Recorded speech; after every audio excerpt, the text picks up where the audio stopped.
A Hollywood couple is breaking hearts because they're having a baby. Hi everyone, I'm Jessica Abo and this is Buzz 60. Us Weekly is confirming Eva Mendes and Ryan Gosling are expecting. According to the magazine, the 40-year-old is 7 months pregnant. The duo started dating 3 years ago and even played parents in the movie The Place Beyond the Pines.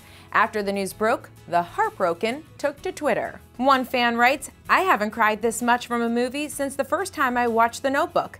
Damn you, Ryan Gosling."